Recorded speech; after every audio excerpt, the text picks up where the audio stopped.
Hi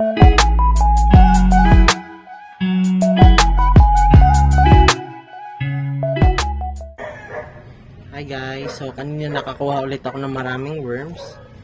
Nandito sila. Kaya ilalagay ko ulit, dadagdagan natin to. So magbibilang lang ako. 1 2 4 5 6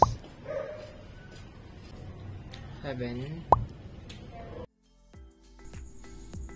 Yan, so kaya pala natin binibilang guys yung mga worms kasi gusto nating malaman kung totoo ba yung sinasabi sa Google, sa mga article na after 2 to 3 months daw ay dodoble sa bilang itong mga worms na to. So after 2 to 3 months, magbibilang ulit tayo at titingnan natin kung totoo nga ba ito. At itutuloy natin yon once na mabilang natin after 2 to 3 months for another 2 to 3 months para malaman kung exponential nga ba talaga ang kanilang growth. Kaya tumutok lang kayo sa channel natin at mag-subscribe at mag-like para mas dumami pa yung mga videos na magawa namin.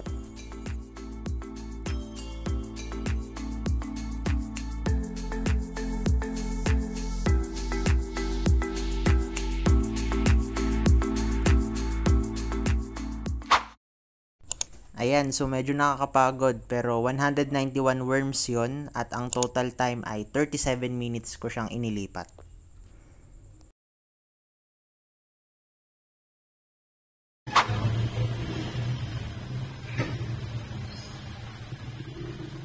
Hi guys, so kanina naglinis ako ng garden and may nakita akong maraming mga worms. So ilalagay natin siya dito sa old ref namin para mas dumami yung production ng worm castings.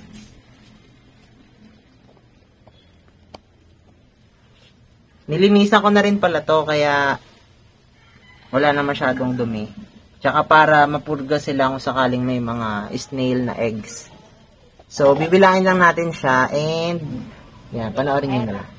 Yan, ganda. Ito pala guys, 45 worms na to ay nahuli ko doon sa lupa na binungkal ko dahil ngayon ay ongoing yung construction namin ng garden bed. So abangan nyo rin yan sa future videos namin para malaman nyo kung paano gumawa ng garden bed.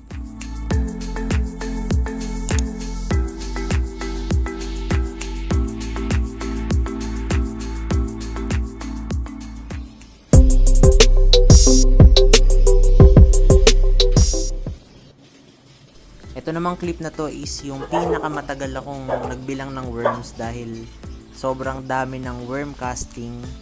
Galing pa ito sa worm bin namin. So ito yon, sobrang tagal niyan, umabot ako halos ng 1 oras mahigit. Pero worth it naman dahil naisalba ko yung mga worms. Nakaabot ako ng almost 200 ata dito.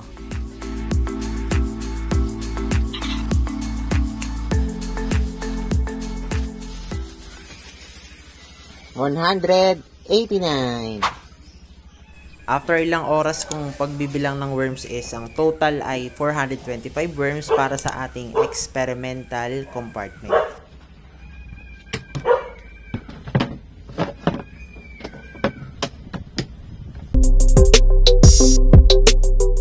Ito na yung magiging moisture nila. Tapos ito naman is ididilig ko na sa mga halaman. So sana nabawasan kahit konti ng mga itlog kung meron man. Pero sana wala talagang itlog at all ng mga snail. Para maganda yung, sobrang ganda yung worm casting na magawa natin. Hi guys, so ngayon ilalagay na natin dito yung mga worms na nakuha natin. Pero yung mga worms na nakuha natin is dapat healthy. Ibig sabihin walang mga eggs ng snails at nilinis na natin as much as possible. Para yung worm casting na mapoproduce dito ay sobrang ganda talaga. Yan. So, itong worm bin na to guys is galing to sa worm tower. So, nagkaroon ng problema dahil mapapansin nyo sa mga dating video, sobrang daming worms na to pero ngayon halos wala na. So, tumakas po sila nung umulan. Hindi ko alam kung saan napunta pero malamang nandun lang pala sa sa lupa. Ito nalinis ko na. May mga naiwan po siyang konting worms kaya gaya nito. Kaya ilalagay ko na siya dito. So baka lang malito kayo guys, itong compartment na to is iba doon sa experimental. Ito yung right compartment ng ating old refrigerator na kung saan siya yung magiging mother worm bin natin sa future. Dito rin manggagaling lahat ng karamihan sa mga worm casting na ipoproduce natin. Isang like and subscribe naman dyan kung nagustuhan nyo ang ating video. Ngayon na na-set up na natin ng maigi yung mga worms at nailipat na natin sila, next video naman ay papakainin na natin sila sa kanilang first official feeding. Abangan ang aming videos every Tuesday 6 PM ng hapon regarding worms featuring our African night crawlers.